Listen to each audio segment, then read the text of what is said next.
If a loser like you ever gets a beautiful girlfriend, I'll apologize. I attended a middle school reunion. Some people really never change. I ran into Michael, a wealthy boy who used to bully me back then. He started with insults right away, but just a minute later, he turned pale. My name is Nathan. Due to my job, I spend most of the year abroad. But currently, I'm back in my homeland, staying at my parents' house. There are many wonderful aspects to the country of my birth, but other countries offer different landscapes and cultures, which are equally enriching. Especially, being away from old acquaintances makes one feel much more at ease. Hence, receiving an invitation to a middle school reunion a few days after returning home troubled me greatly. I'm supposed to be in the country for about a month this time, and it'll be a while before I go abroad again. The date of the reunion coincides with the time I'll still be here. It seems to be a grand 100th anniversary reunion, set to take place at the best hotel in town. Surely, most of my classmates will attend, including Michael. I've been a target of bullying since I was a child. Michael was one of the worst offenders. As the son of a wealthy business owner, Michael flaunted his wealth and did whatever he pleased.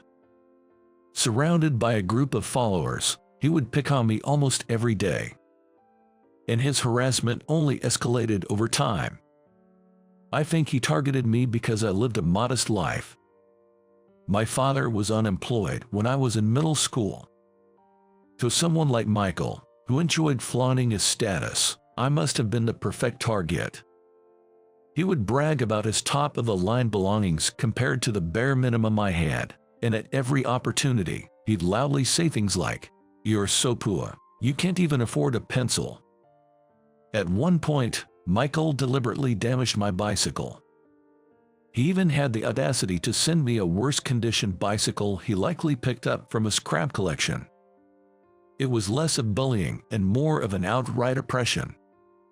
After middle school, I parted ways with my classmates, and as I grew older, I found peace of mind. However, the scars in my heart from those days took a long time to heal. Attending the reunion might be a good opportunity to put those feelings to rest. Reliving those painful memories, I marked my attendance and sent the RSVP. I come from a family of 3, my parents and me. My father was a violinist, and my mother, although not famous, was a pianist. However, when I was in elementary school, my father suddenly got sick and could no longer play the violin, leaving him unemployed. To support the family, my mother started a piano school, and we lived modestly. She probably never gave up hope that my father would be able to play the violin again someday. I've seen my father play the violin only once. As a child, I was deeply moved by his performance and aspired to become a violinist like him. But a few years later, when he could no longer play, I felt disillusioned. My father, too, seemed to have given up, never touching the violin again. I also took violin lessons and was often praised by my teacher for being a true son of my father. However, having seen him play only once, I lacked real appreciation and was more frustrated than anything else. After boasting to my elementary school friends that my father was a violinist, he got sick, and I was branded a liar. "You said your dad was a violinist, but that's a lie, right?" "It's not a lie. He's a world-famous violinist." "But my mom said your dad is unemployed." "That's..." "Bring him over. Have him play the violin in front of everyone." Well, gradually, I began to resent my father, and by the time I was in middle school, our relationship had deteriorated due to my rebellious phase, to the point where we barely spoke. And then, in my second year of middle school, I finally unleashed my frustration on my mother. "Why do you keep sticking with that man? Because of him, everyone's making fun of me." "Nathan, listen. I've only seen him play the violin once, and that was when I was little. I don't want to live with someone like that." "Nathan, Please hear me out. Your father has a condition called focal dystonia. Focal dystonia. With tears, my mother explained what focal dystonia was. It's a condition where, in specific movements related to playing an instrument, one loses control over their body parts. It often affects highly skilled individuals. There's no abnormality in the brain or other functions, so he seems perfectly normal otherwise. Unaware of his illness, my father thought his inability to play was due to lack of practice. Increasing his practice only worsened his condition, eventually making it impossible for him to play at all. This untreatable and rarely curable disease forced me to reevaluate my perspective on my father and led to our reconciliation. At the same time, I realized that my father developed focal dystonia precisely because he was a brilliant violinist. I then remembered the sole time I saw my father playing the violin. I admired his cool demeanor. Upon graduating middle school, I resolved to go to Austria to become a violinist. Dad, I didn't understand anything about you and failed to empathize. I'm truly sorry. No, it's okay. I must have disappointed you many times. I should have communicated better. I'm truly sorry. And I want to follow the same path as you. I want to be a top-class violinist. After graduating middle school, I'm thinking of enrolling in this school in Austria. Is that so? You too, right? It might not be an easy path, but I believe you can do it. Give it your best. He chose the same path as you. I guess he is really your child. Nathan, I'm also a graduate of that school, just like you. I went there after finishing middle school. Dad, I hardly mentioned my intention to go to Austria to anyone, and the only rumor that spread was about my father being unemployed, which made me a target for Michael during those times. Carrying all these memories, I resolved to become a distinguished violinist, active on the world stage like my father. With this determination, I graduated and successfully enrolled in the music school in Austria. Despite the school's reputation for being highly competitive, I made it in. Yet, the harassment from the past was traumatic enough that the mere sight of the reunion invitation troubled me. But I used that as motivation to work hard. 2 weeks passed, and the day of the reunion arrived. As expected, it was at a major local hotel. They had even reserved the largest hall for the event. Perhaps because it was the 100th anniversary, the place was overflowing with people, to the point where it seemed fewer had missed than attended. Hey, is that Nathan? Long time no see. It's been a while, you look well. Is that you, Nathan? Yeah, long time no see. Do you remember me? You sat in front of me back then. I was surprised by the generally positive attitude of my classmates. But everyone has grown up, I suppose. Conversations flowed, and some even apologized for their past actions. I felt a sense of relief, thinking attending was the right decision. The worries I had when I first saw the reunion notice seemed to have been unfounded. From what I could see, almost all my former classmates were there. Which means Michael must be here too. I didn't want to see him, but perhaps Michael, too, had grown up and changed.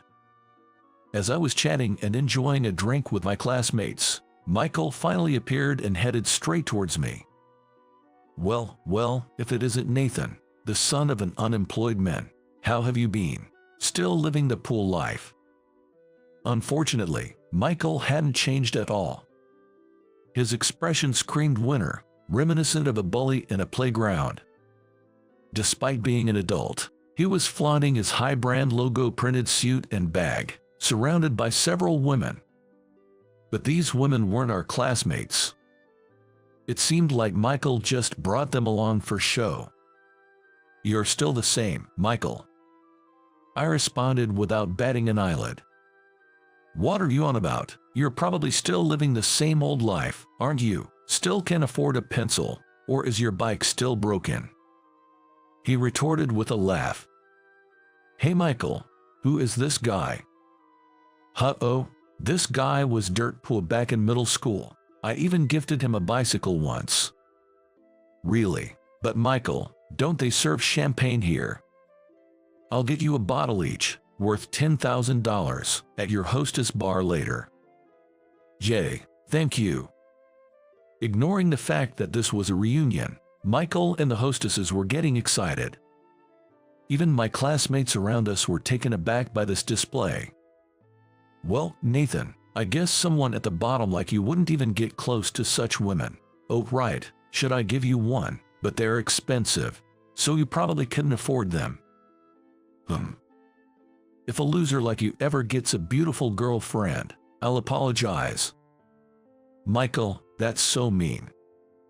Oh, I'll apologize as many times as you want. Michael laughed crudely, but a beautiful woman swiftly passed by him. Michael and the classmates around were taken aback by her presence. The woman stood next to me, intertwining her arm with mine. With a firm yet smiling demeanor, she looked at Michael and said, "Oh, so you'll apologize." Tall, with beautiful straight blonde hair. She was my fiancée, Marie. Marie smiled at me before turning back to Michael. "Excuse me, who might you be?" This is my classmate, Michael." "I see. Michael, nice to meet you. I'm Marie, Nathan's fiancée and also his business partner. So, will you be apologizing?" Marie introduced herself to Michael. Michael, along with the women and his followers, seemed stunned. After a moment of silence, Michael's voice trembled as he spoke. "What? No way, you, a poor guy with her. That's a lie. You're just showing off. There's no way someone like you, who didn't even go to high school, could be with such a beauty. Engaged. Don't make me laugh. That must be a lie too, just like your dad, the famous violinist lie."